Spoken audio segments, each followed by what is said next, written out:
ஒகேனக்கல் காவிரி ஆற்றில் நீர்வரத்து வினாடிக்கு 32,000 கனஅடியிலிருந்து 43,000 கனஅடியாக அதிகரிக்கப்பட்டுள்ளது. இதுகுறித்தான கூடுதல் விவரங்களை வழங்குவதற்காக எமது செய்தியாளர் கிருஷ்ணன் இணைப்பில் இணைகிறார். கிருஷ்ணன், வணக்கம். இது குறித்தான கூடுதல் விவரங்கள் என்ன? வணக்கம் பவித்ரா. ஒகேனக்கல் காவிரி ஆற்றில் நீர்வரத்து வினாடிக்கு 43,000 கனஅடியாக உயர்ந்துள்ளது.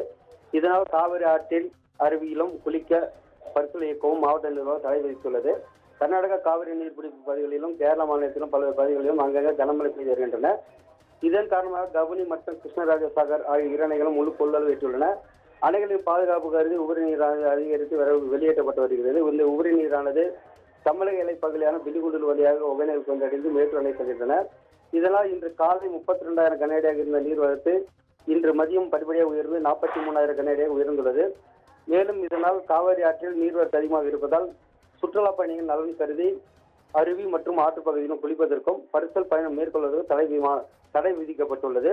மேலும் தமிழக எல்லையான பில்லிகுண்டூர் பகுதியில் மத்திய நீர்வளத்துறை அதிகாரிகள் தொடர்ந்து கண்காணித்து வருகின்றனர். இந்த நீர்வரத்து அதிகரிப்பால் காவிரி ஆற்றில் உள்ள 5 அருவி, சினி அருவி, மெயின் அருவி ஆகிய அருவிகளில் தண்ணீர் ஆர்ப்பரித்து கொட்டுகிறது. பவித்ரா, கூடுதல் விவரங்களுக்கு நன்றி கிருஷ்ணன்.